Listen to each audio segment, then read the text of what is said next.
The other question, which is about the particularities of Portuguese from Angola, I had a slightly strange experience because Agualusa was the first person I translated.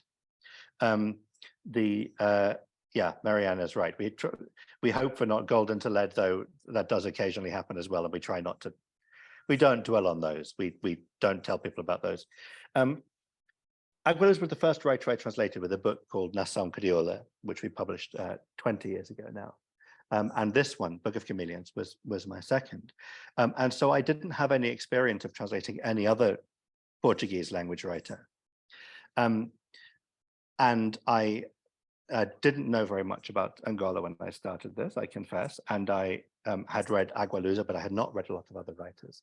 And my Portuguese, such as it is, which it isn't always, but such as it is Brazilian Portuguese. My family is from Rio, where I am now.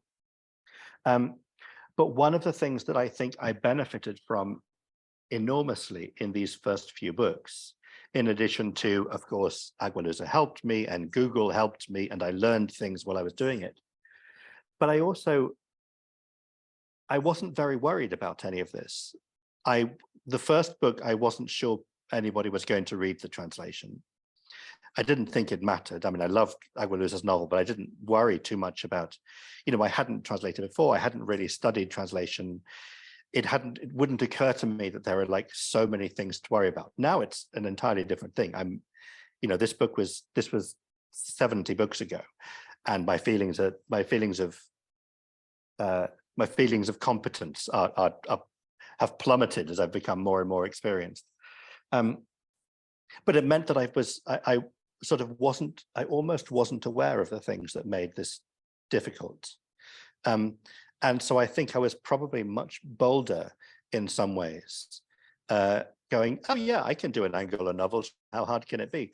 And kind of, first of all, agreeing to translate it, which seems crazy now, but also being able to make choices in the translation about how I represent things that are specific to the culture, how I keep certain Portuguese words.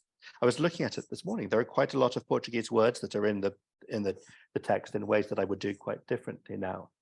But I think I did benefit from working out of almost complete ignorance, which was a strangely